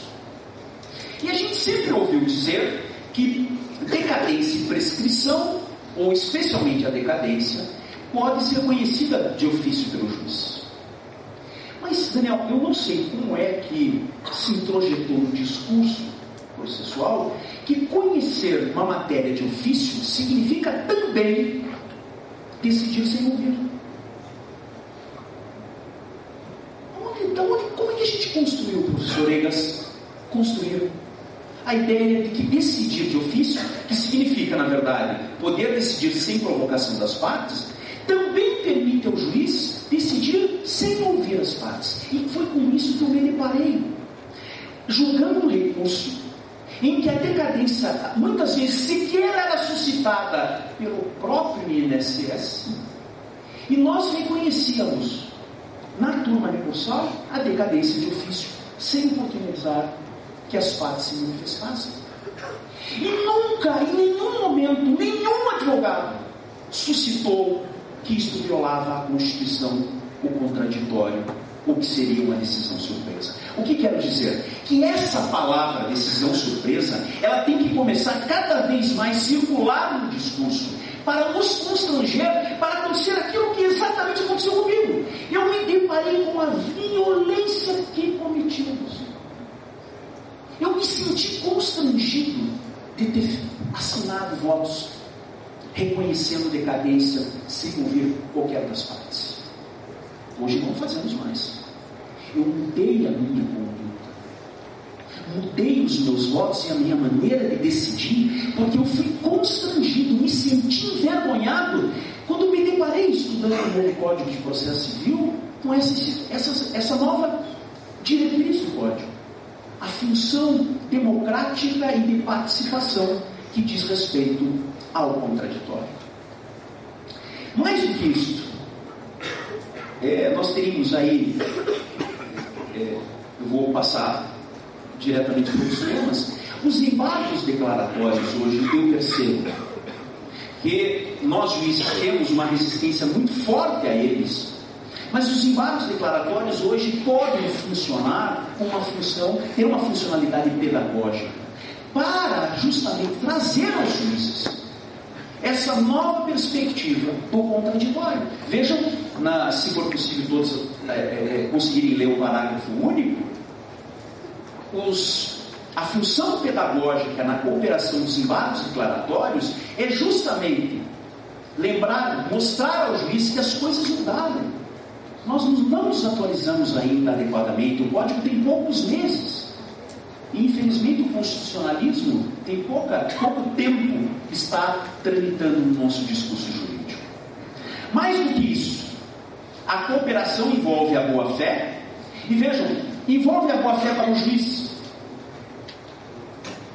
A cooperação para o juiz, por exemplo, no despacho de emenda à petição inicial. Não basta para o juiz indicar: advogado, intime-se a parte para emendar e adaptar a petição inicial ao artigo 319 e 320.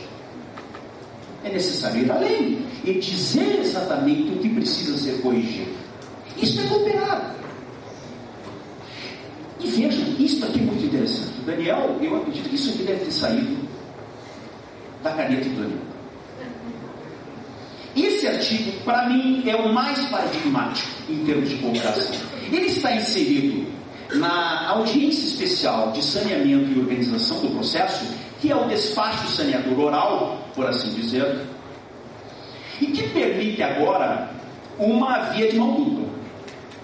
O juiz que não coopera, não fundamenta adequadamente, não produz um dispositivo sentencial adequado, deve sofrer embargos declaratórios com uma finalidade pedagógica. Mas agora o advogado, o membro do Ministério Público, o postulante que incide no mesmo problema e postula mal, sem clareza, sem objetividade, recorta e cola, busca a petição inicial no Facebook, acha que basta propor a ação que o problema está resolvido, acha que basta propor a ação que o juiz vai resolver. Ele será convidado, e aqui o termo foi muito elegante, será convidado.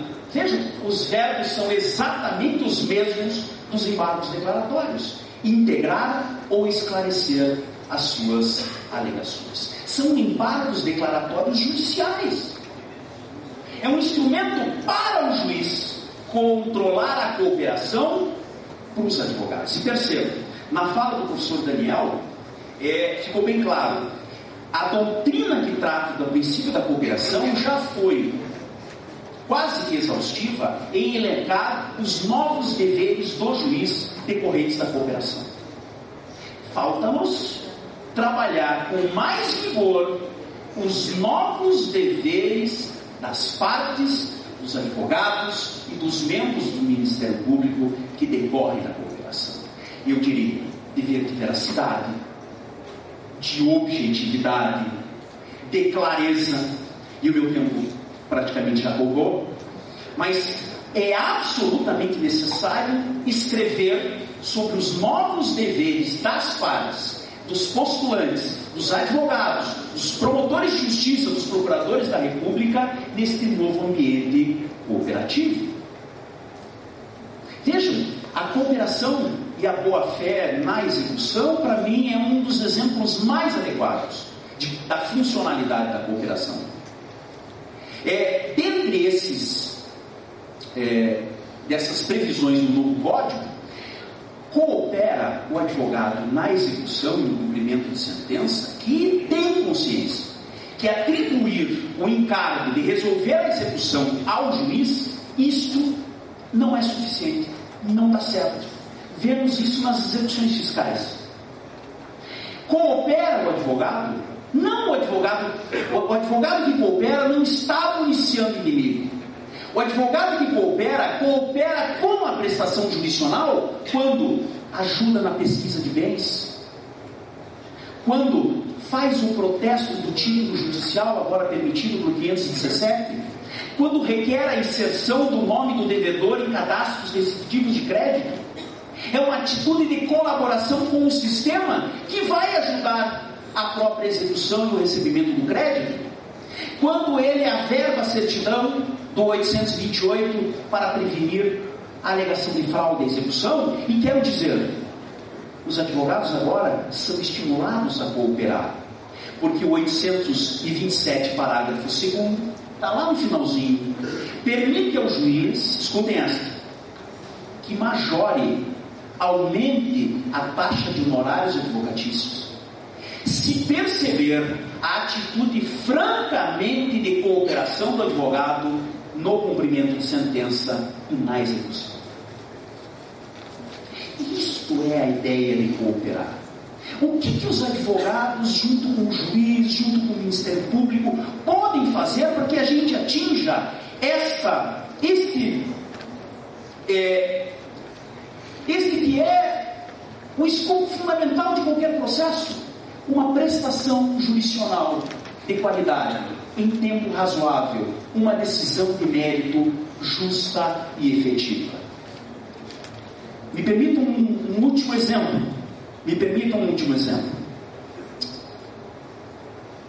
Na execução, isso foi dito em outras palestras, sobre o poder geral de efetivação, a possibilidade que agora todo juiz, no 139, inciso 4, tem de fixar medidas executivas atípicas. Eu tenho dito, nós juízes não temos mais desculpas. Não há mais desculpa para o descumprimento de uma ordem judicial. Não há mais desculpa para o insucesso do cumprimento das ordens judiciais em geral, inclusive as que envolvam prestação pecuniária. Mas me lembro o professor Marinoni dizendo que os juízes brasileiros ainda não se acostumaram com essa ideia criativa de que nós temos que imaginar e criar essas medidas que não são catalogadas em lei. Se nós não temos uma formulazinha legal, a gente tem dificuldade de, através de uma imaginação, de uma criação, realmente fixar a medida executiva mais adequada. Aqui é o exemplo da cooperação que não precisa de lei, da cooperação como proposta cultural. Se nós sabemos que os juízes não sabem criar adequadamente, é a tirania das astrantes, né? É a tirania das astrantes. A única medida executiva que a gente sabe fixar é multa diária e não sabe cobrar. Elas ficam ao léu, perdem a sua eficácia coercitiva. Eu vejo colegas juízes federais previdenciários fixando multa diária de R$25 para o INSS implantar benefício. Eu sou um dos únicos juízes federais que imputa multa diária de R$5 mil no INSS.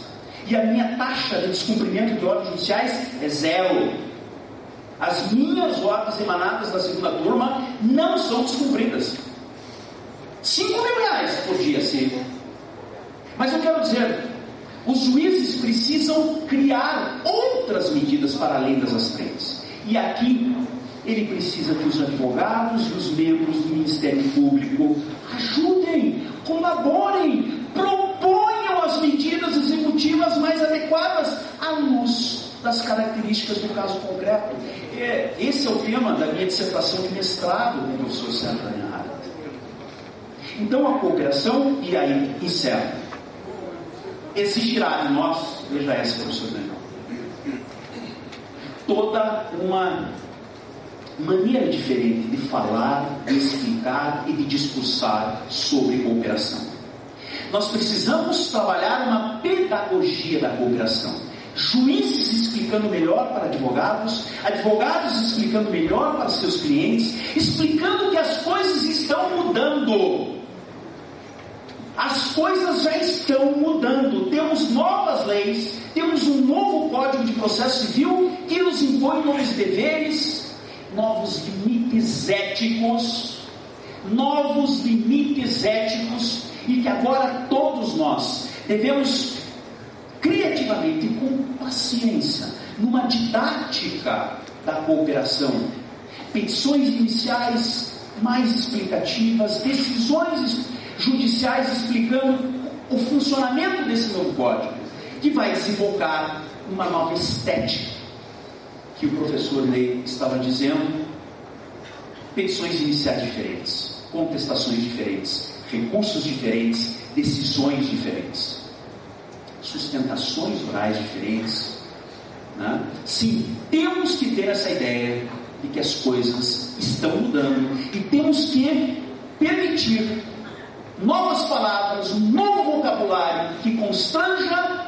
e estimule todos os atores do processo a repensarem as suas condutas processuais. Agradeço, peço vênia pelo tempo excedido e agradeço mais uma vez ao professor Sérgio Reinhardt a oportunidade de vir aqui falar sobre um tema tão instigante. Muito obrigado.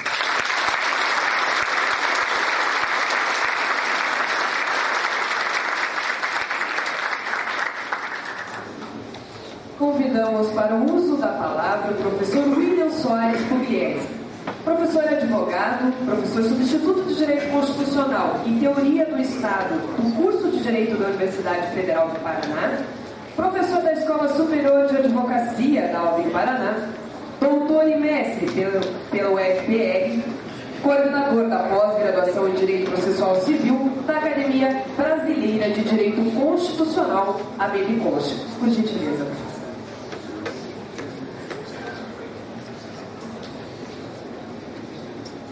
Bom dia a todos.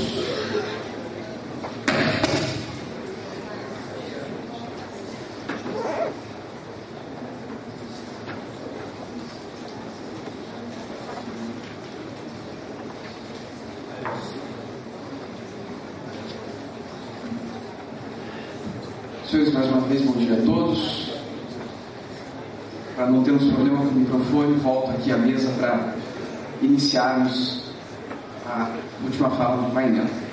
Gostaria primeiramente de agradecer à Comissão Científica, à Organização Científica do Congresso, na pessoa dos professores Luiz Guilherme Marinoni, orientador de mestrado, na pessoa do professor Sérgio Cruz Alinhard e da doutora Rogéria Dotti, pelo brilhante evento e pela organização de um evento dos mais importantes do direito processual civil, não só em Curitiba, mas em todo o Brasil. Agradeço também a comissão organizadora do evento, na pessoa da doutora Adriana Dávila Oliveira, da doutora Marília Pedroso Xavier, mais uma vez da doutora Rogéria Dotti, do doutor Vicente Paula de Santos. Cumprimento também a professora Graciela Marins, o professor Paulo Lucon, representantes da ESA, representante do IBDP. Cumprimento meu professor Gleison Maranhão, da plateia. Cumprimento o professor Egas e os colegas da mesa também. Gostaria de iniciar fazendo, já que o congresso é uma homenagem ao professor Alcides, gostaria de relatar uma das lembranças mais firmes, mais intensas da minha memória e que tem todo o vínculo possível com o professor Alcides. O primeiro ato que pratiquei como professor, o primeiro ato que só o professor pode realizar, foi praticado por conta de um convite do professor Alcides Munhoz da Cunha.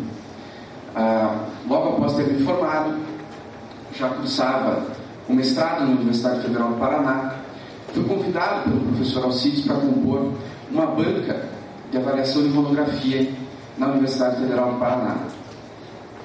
Então, antes mesmo de poder dar aula, antes mesmo de participar de eventos como esse, foi o professor Alcides quem não só me convidou para o primeiro ato, mas quem me chamou pela primeira vez de professor, ao agradecer a minha participação naquele evento. Então, talvez eu tenha muito mais a agradecer do que eu posso fazer no tempo que tenho aqui ao professor Alcides. E o objetivo da minha fala, até ao perceber que seria o último a falar nesse painel, acaba sendo, ao mesmo tempo, realizar uma síntese do que foi falado aqui pelo professor Daniel, pelo professor Evaristo, pelo professor Ney, pelo professor Vicente, e, ao mesmo tempo, a ideia que tinha era de propor um passo atrás para pensarmos um pouco essas questões, esses princípios, essas normas que estão sendo discutidas nesse painel e que certamente foram discutidas ao longo de todo o Congresso. O que é esse passo atrás? Como funciona essa síntese? A forma mais fácil de nós identificarmos o elemento de que quero comentar nesse momento é abrirmos o código e antes mesmo do seu artigo 1º, vamos identificar, vamos encontrar o que o código chama de capítulo 1 e que ele chama de normas fundamentais do processo civil. O nosso painel se chama princípios fundamentais do processo civil. E tudo que foi falado aqui tem em comum é de que temos em mente que existe algum tipo de fundamentalidade que nos permite considerar esses direitos, essas regras, essas normas, como fundamentais. E me parece que fazer essa questão, ou explicitar esse elemento, é algo, perdoe a repetição, mas é algo fundamental para compreender o processo civil, não só o Código de Processo Civil de 2015, mas o que pensamos a respeito do processo civil no Brasil e fora dele, na contemporaneidade. Esse elemento fundamental, esse elemento de fundamentalidade, não surge do nada. Ele surge de uma escola de pensamento que vem se desenvolvendo, pelo menos do início, da metade do século passado, perdoe, e que o professor Daniel Mitidiero já comentou, que o professor Evaristo já comentou, e que, em grande medida, chamamos de pós-positivismo. O que é essa concepção, ou da onde surge essa concepção, e por que nós trabalhamos nessa linha? E o mais curioso, professor Evaristo, o pós-positivismo surge com a proposta de reduzir a discricionariedade, de reduzir os limites de interpretação a respeito do direito. O resultado, ao dissociar a teoria da norma em regras e princípios, é que hoje acabamos fazendo muito mais do que simplesmente exercer a discricionariedade do início do século passado. Acabamos entrando numa era de direito como interpretação, na linha defendida pelo professor Daniel nos seus mais recentes livros, na linha defendida pelo professor Luiz Guilherme Marinoni, pelo professor Sérgio Alinhart nas suas obras mais recentes. E ao tomar essa decisão, nós deixamos espaço para o intérprete e nós precisamos condicionar os caminhos a serem seguidos pelo intérprete nessa interpretação. Uma das propostas é sugerir uma inflexibilização, como foi citado pelo professor Evaristo, e que deve ser conhecida, e é uma proposta bastante forte. Outra proposta é conhecermos ou entendermos os limites dessa fundamentalidade. O que significa essa fundamentalidade? E peço, venha para falar isso na presença da professora Tereza Arruda Alvim, uma das autoras, uma das principais artífices do nosso novo Código de Processo Civil. Afirmar que existem normas fundamentais significa estabelecer previamente que existe uma base axiológica, que existe uma base valorativa, para que nós concebamos, para que nós para que se desenvolva um estudo sério, coerente no direito processual civil. Quais são essas normas fundamentais? Nós temos 12 artigos, pelo menos, que funcionam para nos indicar esse caminho. O que diz a fundamentalidade no direito constitucional? Que a fundamentalidade pode ser formal, ou seja, são fundamentais os direitos estabelecidos como fundamentais. São fundamentais as normas fundamentais do processo civil, assim estabelecidas no novo CPC, nos seus primeiros 12 artigos. Mas existe um segundo critério, que é o critério material. Esse critério material de fundamentalidade nos permite exercer um trabalho muito mais completo e muito mais amplo dentro do direito processual civil. Ouvimos em palestras, em aulas, que além das normas fundamentais lá previstas, devemos considerar a fundamentação como direito fundamental como norma fundamental. Poderíamos pensar na linha do professor Daniel, as Cortes Supremas, as Cortes de precedentes, como algo fundamental a desenvolver o nosso direito processual civil. Então, nessa linha, precisamos firmar os nossos alicerces para que a pesquisa e para que o desenvolvimento científico do direito processual civil se estabeleça de uma forma minimamente coerente.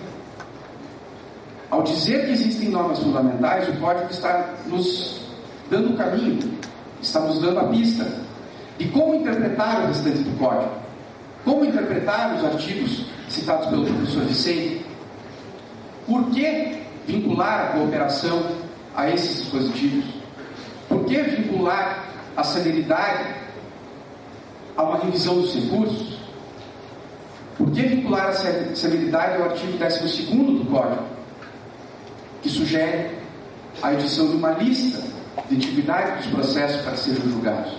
Porque existe algo de fundo, existe uma preocupação em menos processos e mais justiça, como sintetizou o professor Vicente. Existe uma preocupação de respeito com aquilo que é decidido pelas cortes superiores. Deve haver uma preocupação com esses direitos fundamentais, com essas normas fundamentais, que não só são estabelecidas pelo próprio Código de Processo Civil, mas também são estabelecidas pela nossa Constituição. Como fazer isso, professor Evaristo? Como conciliar essa proposta que, evidentemente, tem relação ou se inspira no pós-positivismo e que reflete uma opção legislativa de estabelecer, em que a legislação estabelece os seus próprios princípios para que seja interpretada? Como conciliar isso com os limites interpretativos ou com a possibilidade de o juiz não ter esse cuidado? A minha proposta, nós poderíamos conversar muito mais a respeito disso, entrar muito mais no tema, mas a minha proposta hoje não é falar de teses próprias ou de teses muito complexas. Eu acho que nós podemos sintetizar essa proposta. Se o professor Sérgio, tenho certeza que vai concordar comigo, que a família do professor Alcides certamente concordará comigo, que os presentes que conheceram o nosso homenageado vão saber. A forma mais simples de sintetizar essas propostas e de se identificar aquilo que é fundamental no processo e como interpretar, poderia ser a ideia de lembrar o professor Alcides como um homem bom que era, e com a sua gentileza e com a sua coerência, propor soluções que sejam adequadas à nossa realidade e propor soluções que sejam relacionadas àquilo que é realmente fundamental para a nossa Constituição e para aquilo que é fundamental para o nosso Código de Processo Civil. Essa é a minha homenagem ao professor Alcides. Se algo fica registrado aqui, gostaria que fosse essa sugestão de pensarmos o direito e tentarmos pensar esse direito como uma das pessoas mais fantásticas que já deram uma aula aqui no Brasil, que é o professor Alcides, com a sua bondade, com o seu carinho, com a sua alegria, fariam isso. Como eles sairiam de algumas lacunas ou de alguns problemas que o direito atual nos entrega. O recado era esse. Gostaria mais uma vez de agradecer a todos e gostaria de informá-los que a professora Tereza já se encontra aqui no saguão e vamos passar a palavra logo para ela, antes que todo mundo fique por fora. Muito obrigado.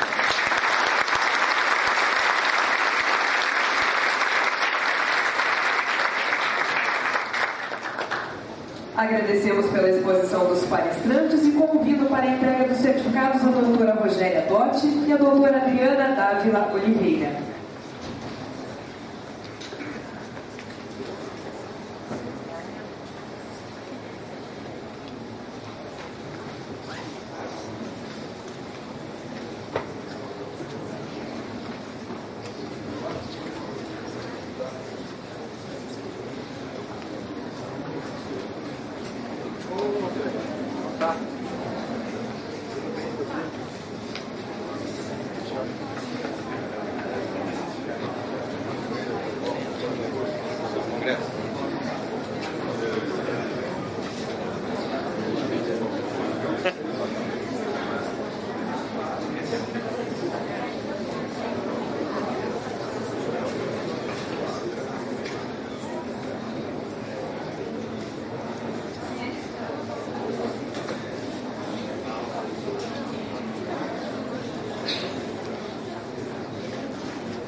para compor